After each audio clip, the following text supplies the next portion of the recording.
tahun Net itu sebentar lagi, tinggal minggu ini, minggu depan 24 Mei.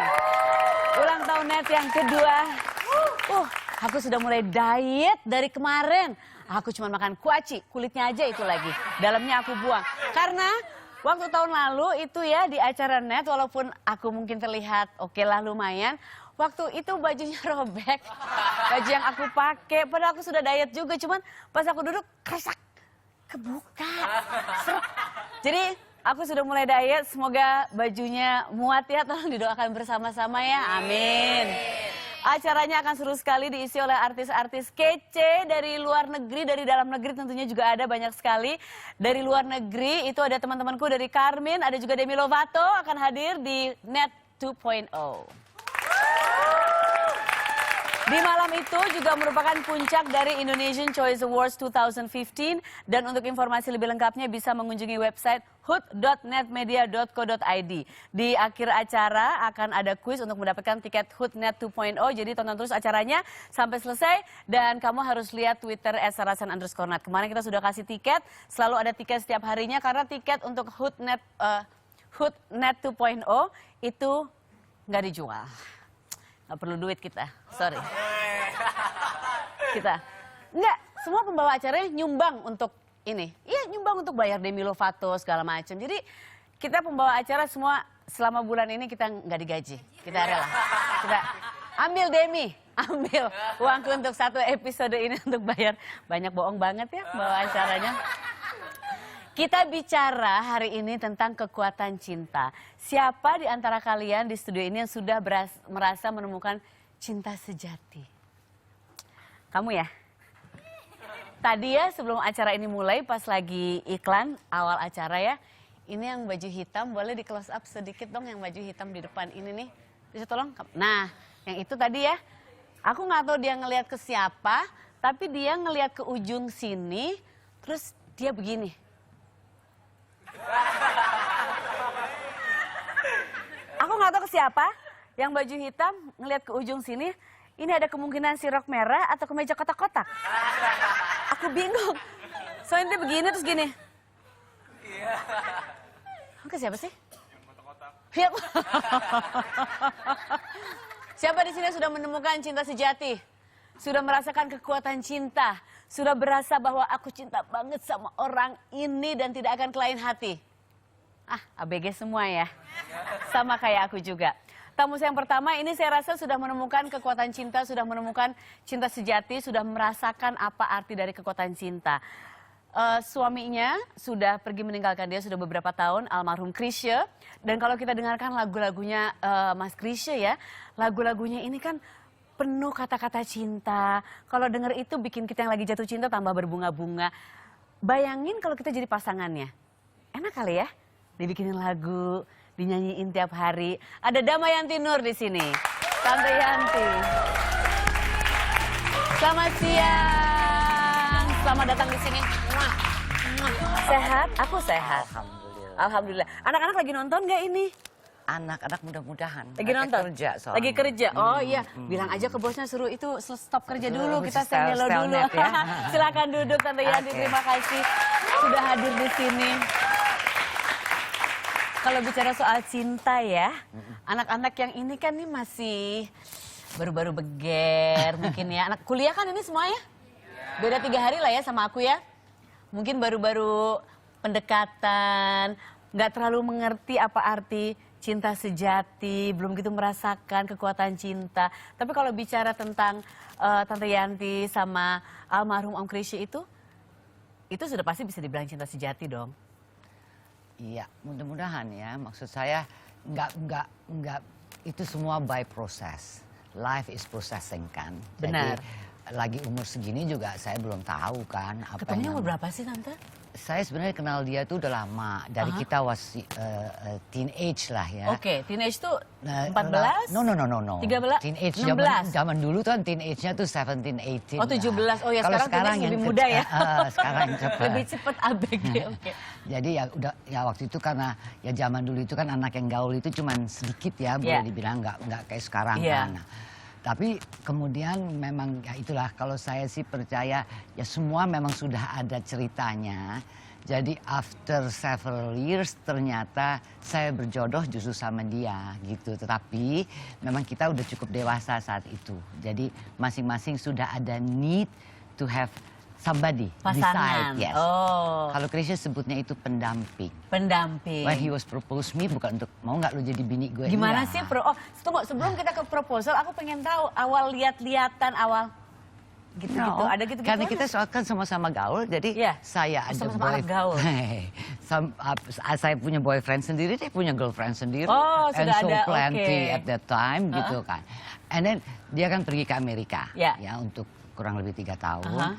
Dan saya waktu itu I was working with Mas Guru Oke. as his secretary. Iya. Nah, disitulah kita ketemu laginya.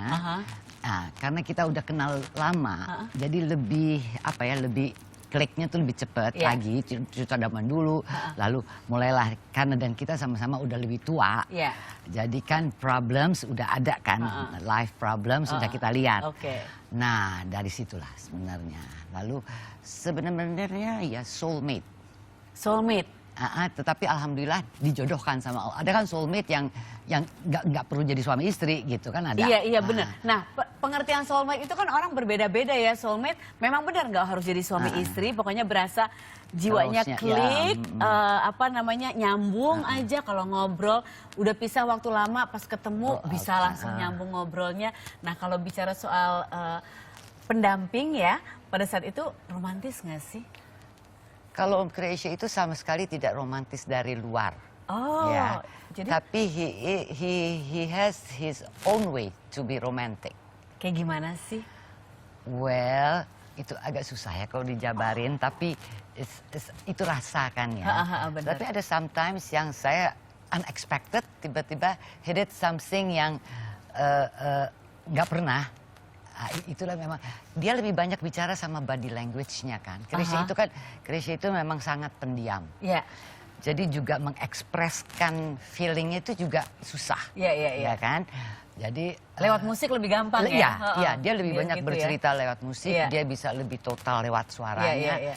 Tapi untuk ngomong enggak. Jadi memang saya juga tahunan belajar bahwa ada cara-cara dia memang he needs me-nya itu tuh dari body language dia, dari perilaku dia. Ada kejadian yang nggak bisa dilupain sampai sekarang waktu masih muda tiba-tiba ngelakuin satu hal yang ini mengagetkan kayak tadi akhirnya jadi sesuatu yang romantis. Karena kalau kita anak-anak muda ya kita pikir dia traktir aku bakso itu romantis banget gitu. Atau kalau kita kan biasa dengan bunga apa romantis gitu. Pernah? Ya dia gini. Krisya ngerjain apa gitu? Krisya kan waktu dulu dia kan sering sekali keluar kota kan ya. Jadi my part memang being a mother dari anak-anak, housewife. Jadi saya stay dong di rumah. And dia tuh punya kebiasaan memang selalu udah kelar ngapain gitu di luar kota sana dia pasti telepon. Nah itu tiba-tiba ya saya juga itu udah biasa gitu kan dia akan telepon gitu. Nah lalu tahu-tahu one day cuma gini. Ternyata saya rindu juga loh sama kamu. Gitu. Jadi mungkin dia ada sesuatu yang dia lagi perluin ya. Gitu. Jadi why? What happened? Saya gitu kan jadinya dong. Terus oh nanti kalau saya udah pulang gitu. Jadi memang ada sesuatu yang coba ada Yanti nih sebelah gue. Iya. Gitu. Merasa dibutuhkan itu sesuatu yang bikin berbunga-bunga ya Tante karena ya. dia jarang memang mengatakan itu. Dia lebih sering act-nya. Pernah, pasti pernah lah. Tapi aku pengen tahu lagu pertama yang ditulis atau puisi atau apa untuk Tante Yanti? Yang juga memang itu dia perlu saya, bukan lagu pertamanya. Tetapi dia punya lagu yang dia sendiri bilang dia kalah sama lagunya yang itu. Karena kebenaran kan liriknya itu ditulis sama Pak Taufik Ismail yang diambil dari ayat Quran. Oh ini rekamannya lama banget juga bukan? Rekamannya lama tertundanya. Iya oke. Karena Krisya tidak bisa merekam itu. Iya aku dengar. Jadi itu saya tidak pernah loh ikut ke studio. Selama puluhan tahun kami sama dia tuh saya nggak pernah. Proses bikin lagu tuh nggak pernah. Dia rekaman yang puluhan album itu saya tidak pernah ikut. Karena memang itu kan dia kerja ya. Tiba-tiba dia bilang, I need you untuk ada beside me. So bantu saya ya apalah kamu doa kek, kamu sholat sunnah kek, pokoknya be there in the studio. Karena Chrisye adalah orang yang tidak mau ada orang lain di dalam studionya kalau dia rekaman. Ya gitu. Okay. Jadi dia hanya dia dan sound engineer-nya. Iya.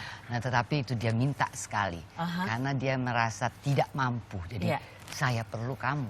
Nah itu. Dan Anda di situ nemenin. Di situ memang sampai dia bisa dan tidak mau dia ulang. Gitu kan Chrisye selalu suka mendobel kan, waktu dobelnya lebih gampang, tapi waktu pertamanya dia sama sekali tidak lagi ulang, nggak mau diulang nah, sekali. Jadi itu gitu. Totalitas dia dan itu pure original gitu, nggak ada yang cut iya. Dan ditemani oleh orang yang paling berarti, yang paling penting. Ternyata di situ dia betul-betul itu minta. Namanya kekuatan cinta. Itu namanya nggak perlu selalu diumbar dengan kata-kata I love you setiap hari, kangen setiap hari. Tapi ada satu kejadian yang memang memerlukan seseorang di situ, di saat itu terjadi, di saat diminta di situ, ngerti kadang-kadang bahwa dia juga suka kalau capek atau apa, tapi ini dia cuma kucuk-kucuk kepala saya tuh gitu. Itu dia touch dia kayak itulah, itu Chrisye gitu. Memang dia unik gitu. Jadi tiba-tiba saya lagi duduk aja cuma nonton TV, tiba-tiba cuma how are you? Cuman gitu. Tapi itu the way he is untuk expression dia punya sayang gitu, punya care. Yang paling dikangenin banget. Sekarang? Sekarang. Ketawanya. Dia punya ciri khas dalam ketawa. Dan Chrisye memang gitu, pendiam, tetapi kalau dia nyeletuk dan kalau dia ketawa, itu yang memang nggak pernah ada lagi. Apa sih yang bisa bikin seorang Chrisye ketawa sampai terlihat ketawa itu? Chrisye itu ya kadang-kadang celutukannya yang di luar dugaan kita gitu. Jadi ada ya susah ya saya ceritanya. Misalkan kalau kita lagi nonton sesuatu, dia bisa mengumpamakan yang di depan kita itu somebody yang unexpected buat saya gitu. Jadi dia ketawa sendiri, saya juga astagfirullah juga gitulah, biasalah kayak gitulah dia. Katanya benar juga kalau misalnya kita cinta banget sama seseorang, pasti kita akan berasa jealous juga. Maksudnya cemburu-cemburu itu siapa yang paling, Tante suka cemburu-cemburu gak sih? Katanya kalau pasangan atau pendamping musisi itu ada cemburunya atau gimana pasti. Ya kalau cemburu nggak setiap kali lah. Capek ya kalau cemburu setiap hari ya. Tetapi dia juga tahu kalau ada sesuatu yang menurut saya it's different dari orang lainnya gitu ya. I trust my husband, tetapi kan namanya dunia dia seperti itu. And saya warn him, and then saya keep quiet, diem. Di situ dia kayak cacing kebiasaan. Daripada saya ngomel, nggak direken sama dia, udah biasa. Gitu, kalau diem justru langsung berasa. Dirayu-rayu nggak? Pinter ngerayu nggak? Ya dia sengaja dia telepon orang. Pokoknya gue nggak mau lagi ada itu orang. Dia berusaha biar saya dengar. Ya itu namanya cinta. Oke, jangan kemana-mana. Nanti kita ngobrol lagi tentang kekuatan cinta dan cinta sejati, tetap di Sarasehan.